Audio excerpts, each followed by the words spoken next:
Namaste, and welcome to our continuing series, The Life Divine, with our beloved Ranga. We are on page 511 in the chapter, The Knowledge and the Ignorance. And you'll give us a summary of the last para? Good. So,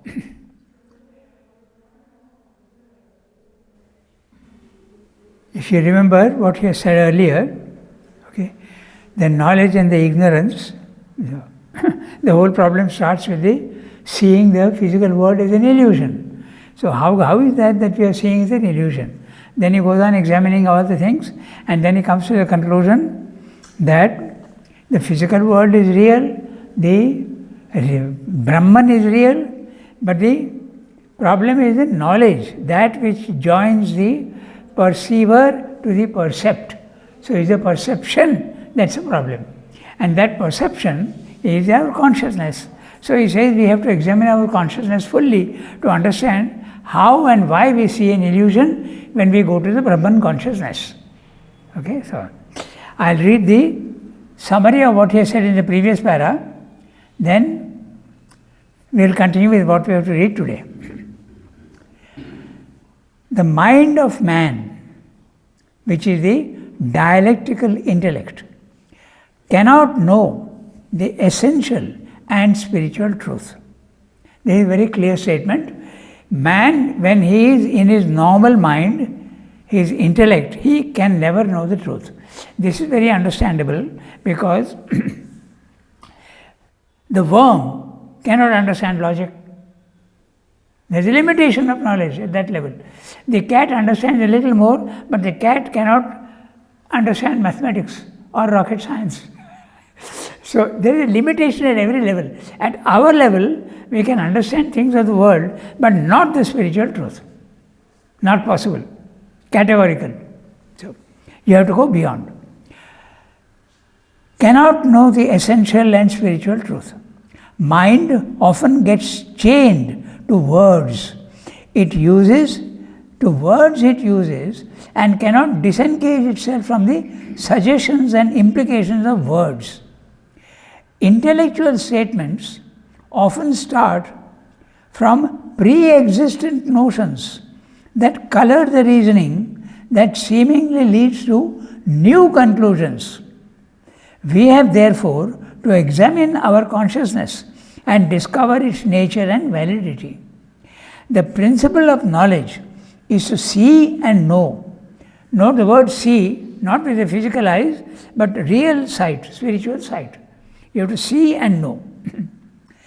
Intellect and logic have their valid functions, but they cannot be allowed to hijack the truth and exclude other truths which are not palatable to them. We always have a choice. We have a multiple and we have a choice. That should not be allowed if you want to know the truth exactly.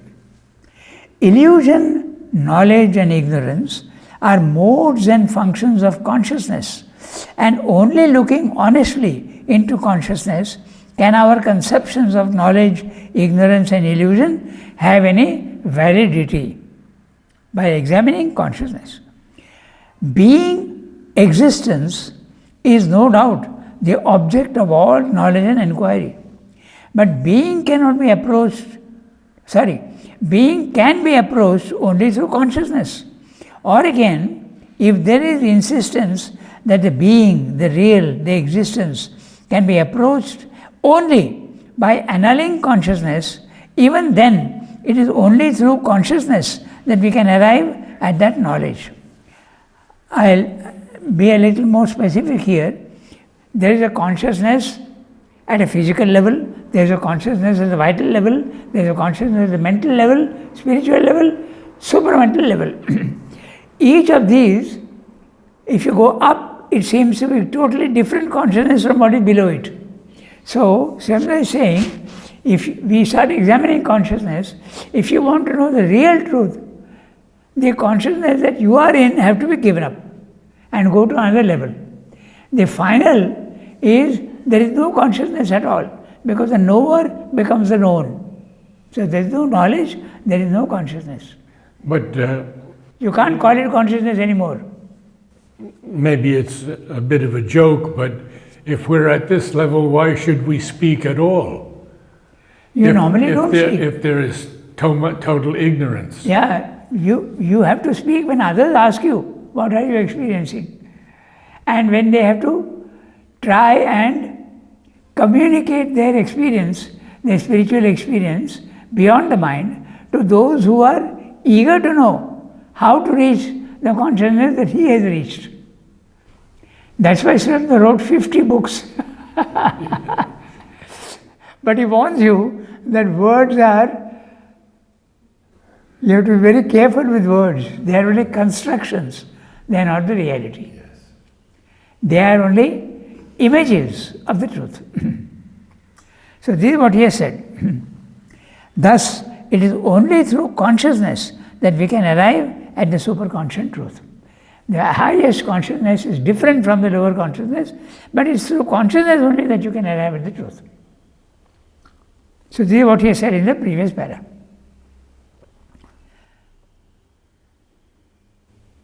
Now, today what we read is, but in ourselves. Now he is beginning to look at consciousness, its nature, and what are its principles. But in ourselves, consciousness seems to be identical with mind. When you think of consciousness, you think it is mental. But we know very well that there is a vital consciousness, there is a body consciousness. Consciousness is there everywhere in a graded manner. But in ourselves, not consciousness outside, but in ourselves, consciousness seems to be identical with mind. In any case, mind is so dominant a factor of our being that to examine its fundamental movements is the first necessity. In fact, however, mind is not the whole of us. There is also in us a life and a body, a subconscious and an inconscious. There is a spiritual entity whose origin and secret truth carry us into an occult inward consciousness and a superconscious. If mind were all, or if the nature of the original consciousness in things were of the nature of mind, illusion or ignorance might conceivably be regarded as the source of our natural existence. For limitation of knowledge and obscuration of knowledge by mind nature create error and illusion. Illusions created by mind action are among the first facts of our consciousness. It might therefore be conceivably held that mind is the matrix of an ignorance which makes us create or represent to ourselves a false world, a world that is nothing more than a subjective construction of the consciousness. Or else, mind might be the matrix in which some original illusion, or else mind might be the matrix in which some original illusion or ignorance, maya or avidya, casts the seed of a false, impermanent universe. Mind would still be the mother, a barren mother. This in Vedanta we will discuss this barren mother, since the child would be unreal. And maya or avidya could be looked at as a sort of grandmother of the universe. For mind itself would be a production or a reproduction of maya. But it is difficult to discern the physiognomy of this obscure and enigmatic ancestress. For we have then to impose a cosmic imagination or a illusion consciousness on the eternal reality. Brahman, the reality, must itself either be or have a support a constructing mind or some constructive consciousness greater than mind, but of an analogous nature, must be, by its activity or its sanction, the creator and even perhaps in some sort, by participation, a victim, like mind, of its own illusion and error. It would not be less perplexing if mind were simply a medium or mirror in which there falls the reflection of an original illusion or a false image or shadow of the reality.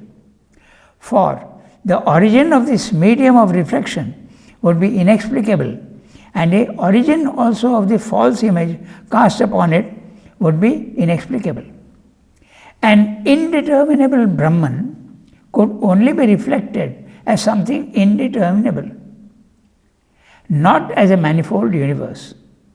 Or if it be the inequality of the reflecting medium, its nature as of rippling and restless water that creates broken images of the reality, still it would be broken and distorted reflections of the truth that would appear there, not a pullulation of false names and images of things that had no source or basis of existence in the reality.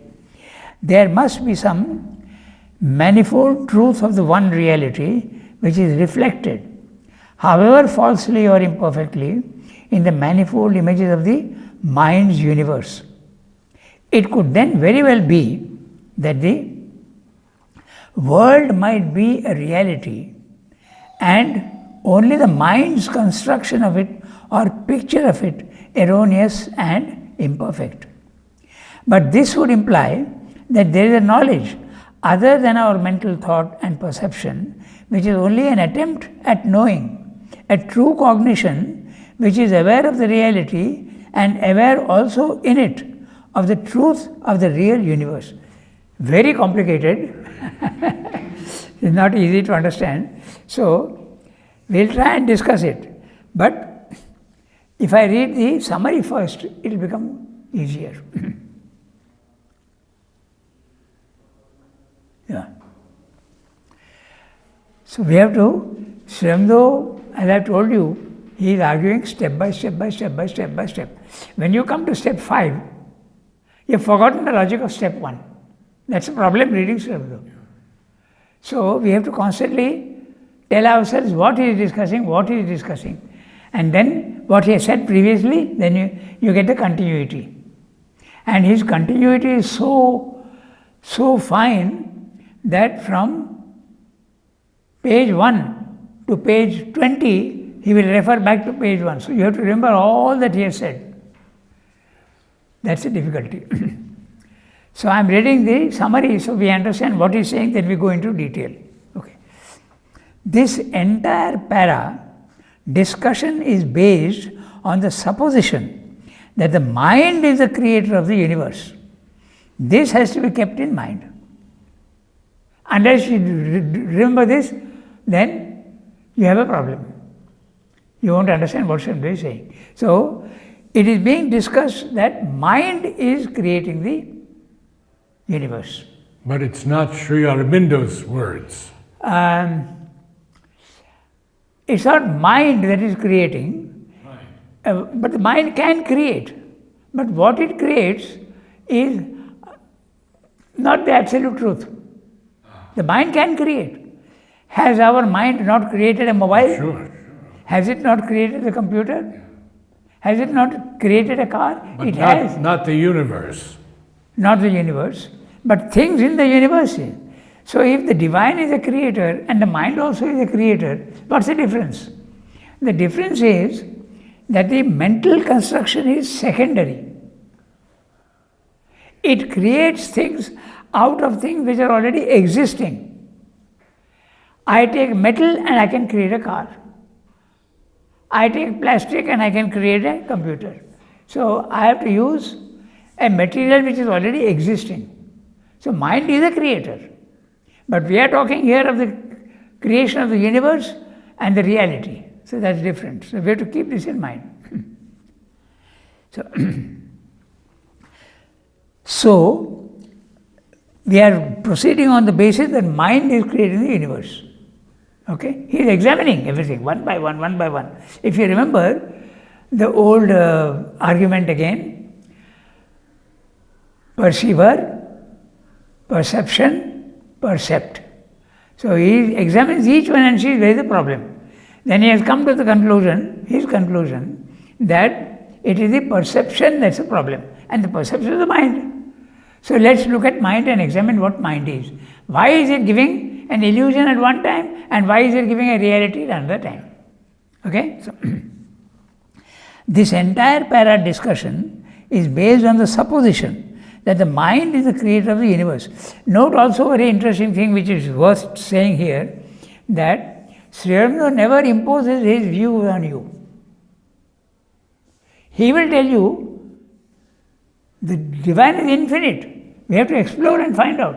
What you can find out at a certain stage is your limited view of the divine. So what right do I have to impose my view on you? You discover for yourself. So then he says, if these are, there are premises, there are certain premises, and going from those premises, whatever conclusion seems most reasonable to you, I will put forward to you. You decide for yourself what the reality is. Okay? This is his way of approaching. Throughout life divine, he does that. He never imposes his view on you. It is most likely that it is like this. You go to another level and you don't know, it may be different. In fact, Mother does say that the spiritual consciousness is totally different from the mental consciousness. The mental consciousness is morality. It sees dualities, good, bad, hot, cold. But in the spiritual consciousness, there are no dualities. There are only things which are extending both ways. No duality, no morality. Then Mother says that the supramental values are even more strikingly different. So it depends on where you are going, how you are going. So what right do we have to impose our views on you? At this level, this seems to be the most likely thing. Okay? So now that's why he is examining now what consciousness is. Let us see and come to a reasonable conclusion. Okay? So we have to investigate the nature of consciousness. But in man, consciousness seems to be almost the same as the mind. So we might as well begin by looking into the nature of mind. Even if we admit that mind is not the whole of us, still it is so dominant a feature of our psychological makeup that we can look into it first. Okay. He is saying that I will take consciousness at the mental level. I won't take up consciousness at the vital level or at the physical level. We have seen that there is consciousness even in the body. Yes. Okay. Apart from mind, man has a vital and a body. There is also the subconscious, the inconscient, the intraconscient and the superconscient. I have added intraconscient, but it says that elsewhere. Man also has a spiritual being in him which allows him entry into the deeper layers of the being. This is what man is. Mind is only one part. But if mind is really the whole of us, we would find that there is a supreme reality to be discovered and our mind is a limited, ignorant instrument. We would then be forced to conclude that ignorance and illusion were the source of our outer nature. We have begun with the premise that mind is creating the universe. So if mind is limited, we can see that mind is limited. I can't understand anything, the mind is struggling to understand things. Therefore, the origin of the universe is ignorance and what is inconscient. Okay?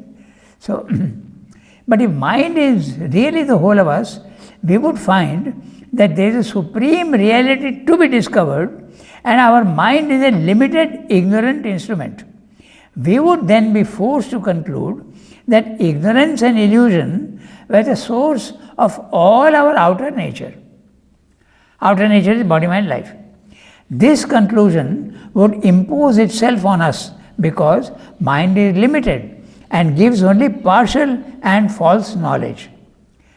Sense mind operations and false knowledge, we know, we have already seen many times. The rainbow, the blue sky, the sun rising, all these seem to us to be real, but they are all unreal. The sun is not rising, you are going round. The rainbow is not there, you go there, there is no rainbow.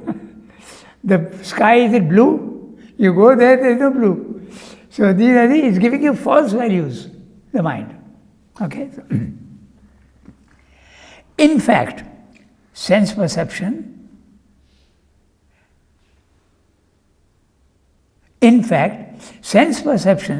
create illusions, half realities, from the animal up to man.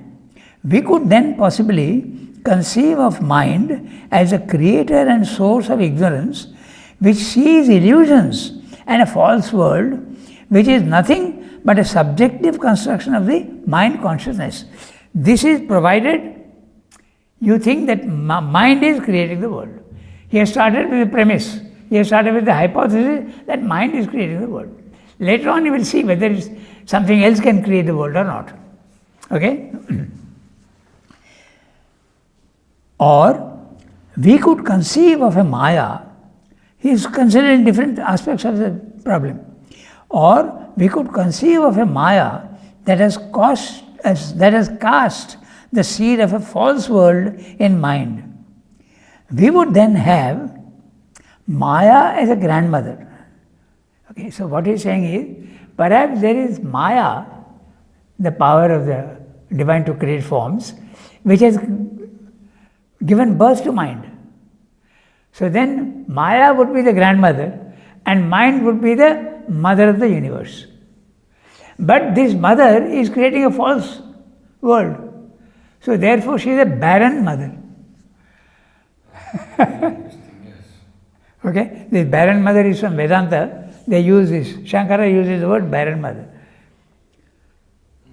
It's a logically impossibility.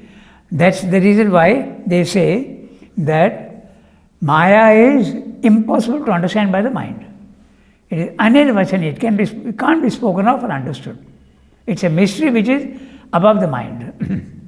Okay, so Maya as a grandmother, mind as a barren mother, because it would have created an unreal child universe. Okay, so but what is the nature of this grandmother? It is difficult to fathom the mystery.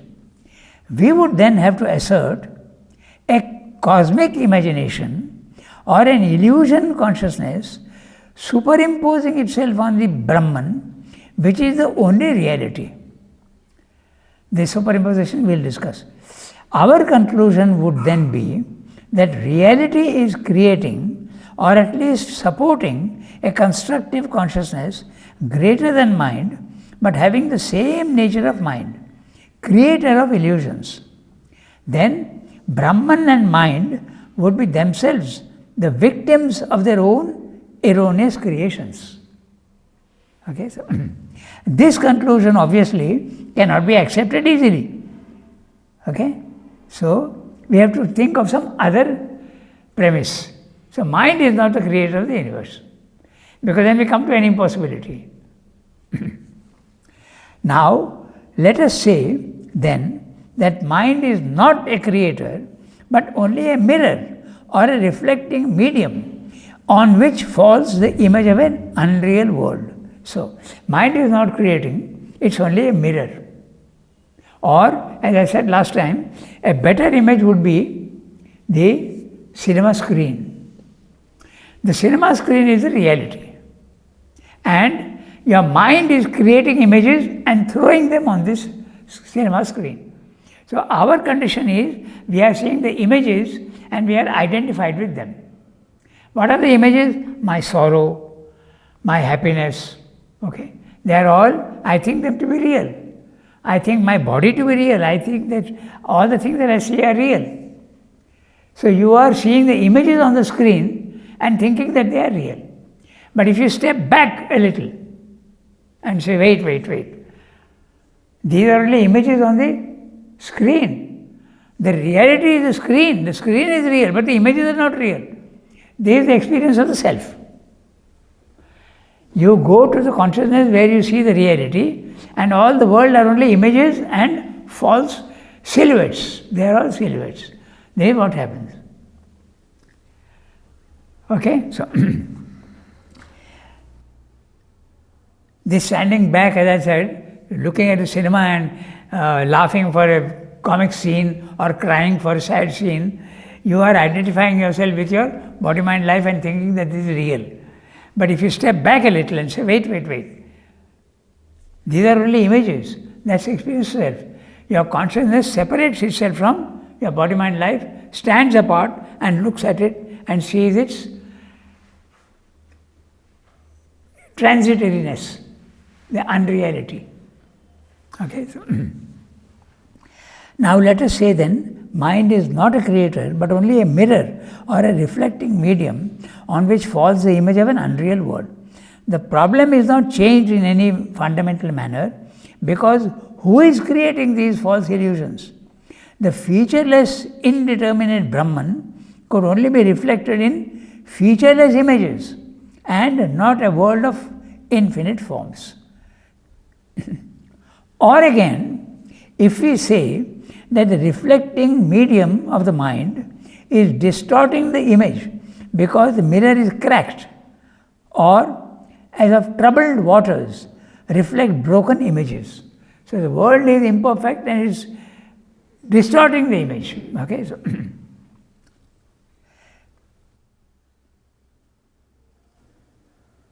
or again, if we say that the reflecting medium is the mind, is distorting the image because the mirror is cracked, this way of speaking, or as troubled waters reflect the broken images, then how to explain the infinite different forms in the universe? Troubled waters would only reflect in a repeated fashion and not a profusion of varied forms. Now that's, I'll tell you what he means.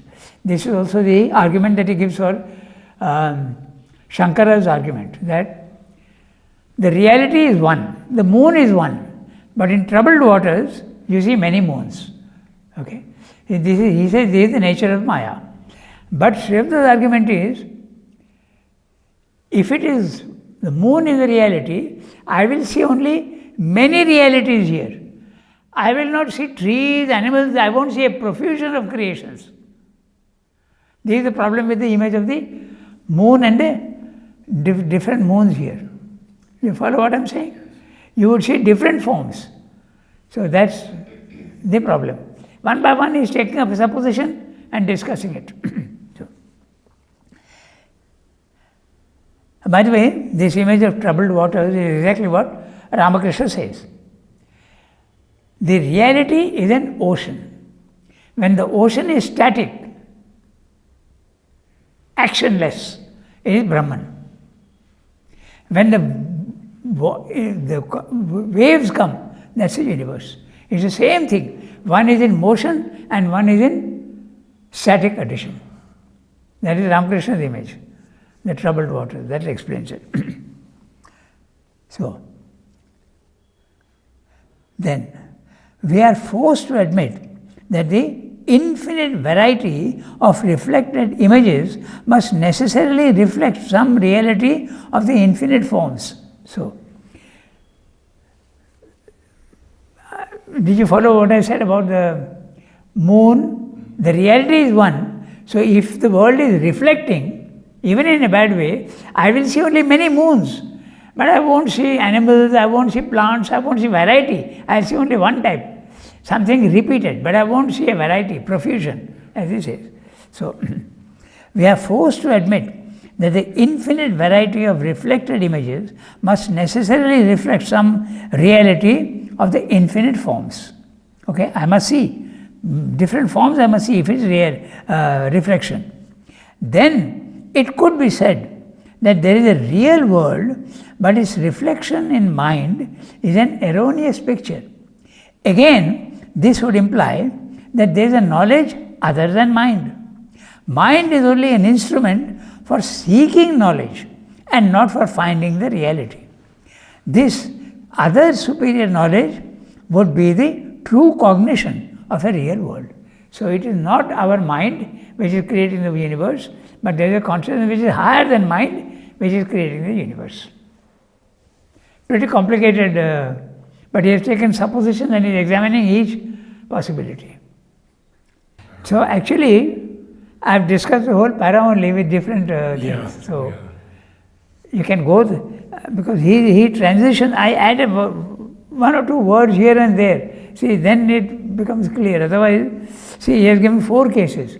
First of all, the mind is creating. It is creating falsely. Or it is not creating but only reflecting. And if it can reflect correctly, then it is one possibility. If it is reflecting incorrectly, again another possibility. All these he has discussed.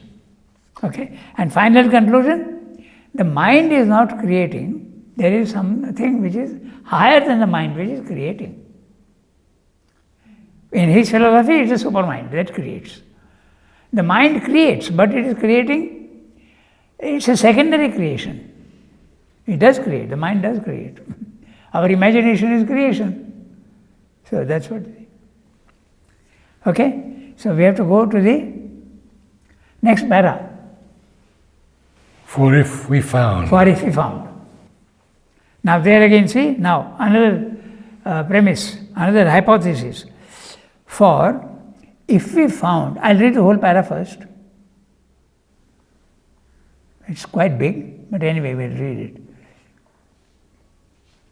For if we found that the highest reality is an ignorant mind and an ignorant mind alone exist, we might have no choice but to admit the ignorance as an original power of the Brahman and to accept as the source of all things avidya or maya. So, I told you he had begun with the supposition that mind is the creator, and it is false. Also, we are beginning from the fact that there is a reality and there is a physical world, and they seem to be totally separate from each other. That is the premise on which he is arguing. Okay?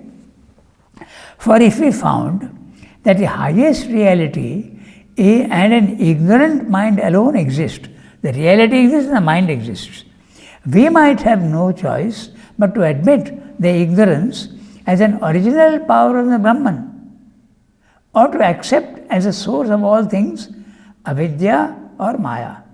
Now, he is saying that if only 2 things exist, and we have started from the Advaita philosophy that Brahman is the only reality.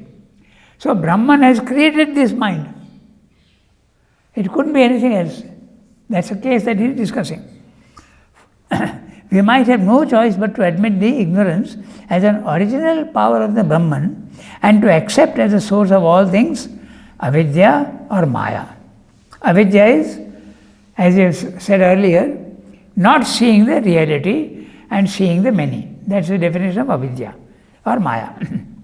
Maya would be an eternal power of the self-aware Brahman to delude itself, or rather to delude something that seems to be itself, something created by maya. Mind would be the ignorant consciousness of a soul that exists only as a part of maya. Maya would be the Brahman's power to foist name and form upon itself. Mind its power to receive them and take them for realities. Or maya would be Brahman's power to create illusions. Another case, wherever he says or, be careful, now he is discussing another case. Okay? Or maya would be Brahman's power to create illusions, knowing them to be illusions, mind its power to receive illusions, forgetting that they are illusions. When you go to the highest level, you see the physical world as unreal, but you know that it is relatively less real than the Brahman consciousness. But when you are here, you are taking these unrealities for realities. That's what he's saying. I'll read that sentence again. Or maya would be Brahman's power to create illusions. Supposing it is like that. Knowing them to be illusions. Mind its power to receive illusions, forgetting that they are illusions, that's our condition. Okay? We have forgotten that we are seeing illusions. But if Brahman is essentially and always one in self-awareness, this trick would not be possible. If Brahman is essentially and always one in self-awareness, not Brahman and the world, so that case we have to dismiss. So, but if Brahman is essentially and always one in self-awareness, this trick would not be possible. If Brahman can divide itself in that fashion, at once knowing and not knowing, or one part knowing and the other not knowing, or even if it can be put, or even if it can put a double or a manifold action of consciousness, one a consciousness of reality, the other a consciousness of illusion, or one an ignorant consciousness and the other a superconscious. So many cases are possible. So one by one is examining all these cases. Okay? So this duality or manifoldness seems at first sight logically impossible. Yet it must be, on this hypothesis, the crucial fact of existence, a spiritual mystery, a supra-rational paradox. So he is saying that there is this Brahman consciousness and there is this mind consciousness, okay? And Brahman has the power to station itself in 2 degrees, at the top of the stairs and in the middle of the stairs and at the bottom of the stairs. It has got its power. That's the supposition that he is saying. And actually finally we find that it is like that. At each level the consciousness is different, the consciousness is different, the consciousness is different. Okay, that's what he is discussing. But once we admit the origin of things as a supra-rational mystery, we can equally or preferably accept this other crucial fact of the one becoming or being always many and the many being or becoming the one. So, if we can think of 2, the Brahman is creating the world and there are 2 states. Why not 3? Why not 4? Why not 5? And that's exactly what is experienced also later on when you go up. You see that the one is becoming the many. So that's what it is. Why only 2? Many, infinite. But he says we at first, it seems to be dialectically impossible. Yes, that's right.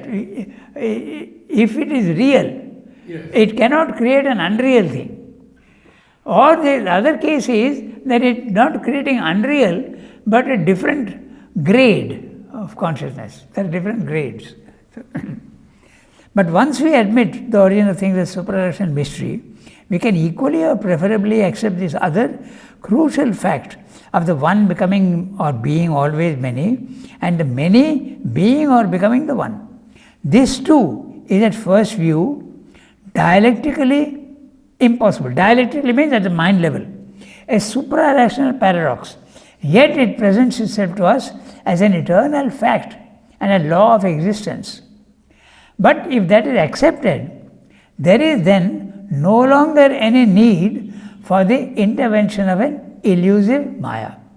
Or equally, we can accept, as we have accepted, the conception of an infinite and eternal which is capable, by the infinite power of its consciousness, of manifesting the fathomless and illimitable truth of its being in many aspects and processes, in innumerable expressive forms and movements. These aspects, processes, forms, movements could be regarded as real expressions, real consequences of its infinite reality. Even the inconscience and ignorance could then be accepted among them as reverse aspects, as powers of an involved consciousness and a self-limited knowledge brought forward because necessary to a certain movement in time. That again we have to explain what it means. Okay? A movement of involution and evolution of the reality. If supra-rational in its basis, this total conception is not altogether a paradox. It only demands a change, an enlargement in our conceptions of the universe. So, you have to admit that what the mind is seeing and thinking is not the reality. You have to go beyond the mind. That's the final thing.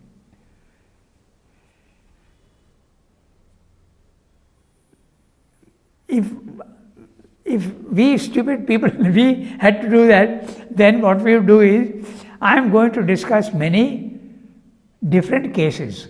I begin with a premise, and there is one conclusion possible, there is another conclusion possible, there is another conclusion possible, another conclusion possible. And each conclusion I am going to again see if it sounds okay. That's what he is doing. So it's pretty complicated. And he doesn't say that. He just goes on discussing. The only hint is or. The word yes, or, yes. he is suggesting the next one, the next one, the next one. If we had to do it as I said, 1, 2, 3, 4, he doesn't do that. This is the 15th paragraph of the chapter.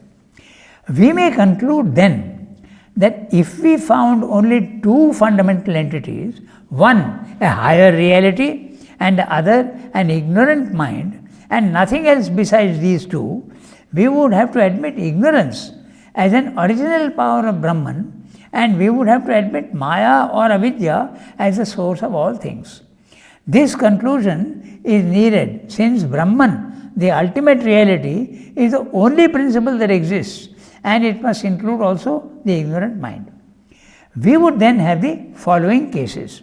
That's exactly what I want, 1, 2, 3, 4, 5. Okay. So, number 1, Maya would be the eternal power of the Brahman to delude itself, or something that seems to be itself. Second case, Maya would be the ignorant consciousness of the soul that exists only as a part of Maya. Third case, Maya would be the Brahman's power to superimpose, foist names and forms on itself, like the cinema.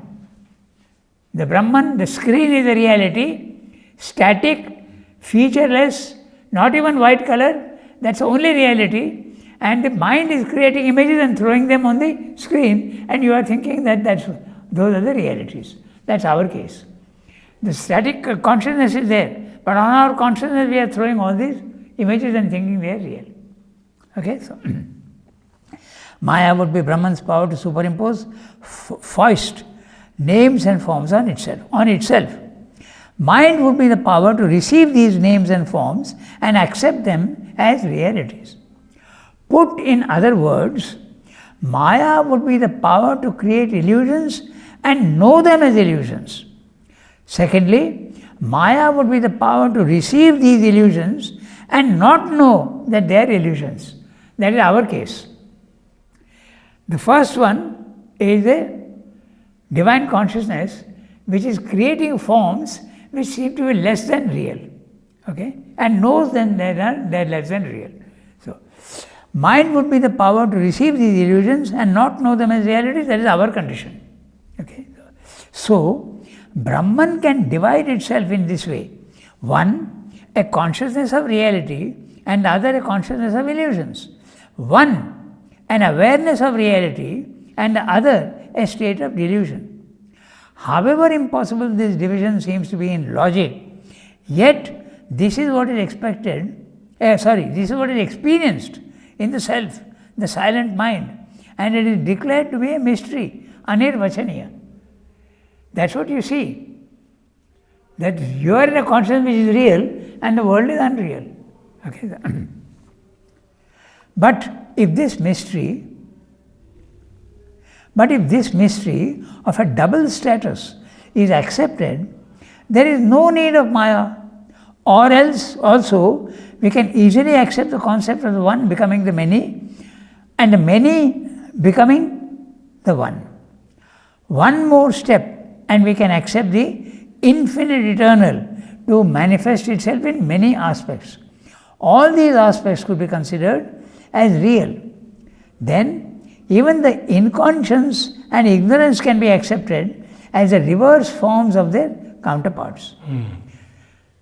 So there will be two things: knowledge and ignorance, light and darkness. These so-called contraries, ignorance, suffering, evil, would be self-withheld powers of the positives, knowledge, ananda, good, to bring about some particular effects in the universe. So this he has mentioned, I am now going to tell you this about this one now. He says that The reality has got the power to reduce itself. Knowledge has got the power to reduce itself and become ignorant. Ignorance and knowledge are not opposites. Knowledge is the power to degrade itself and go into a lower level of consciousness. Finally, this is what Srinivada's philosophy is. That there is no real dichotomy between the two. They are not eternal opposites, but they are only gradations. The reality is one, but it has got the power to create images of itself in a lower reality, you can say. Okay. These ideas, even if supra-rational, are not really paradoxes. We require only to broaden our ideas, which are based on narrow, limited mental logic. This is what is here. So illusions you will see at a certain level because you are coming from mind. But if you go to the highest level, there are no illusions. Thank you, Ranga. Okay. Wonderful session. Very complicated. Namaste all. Namaste. Very special section.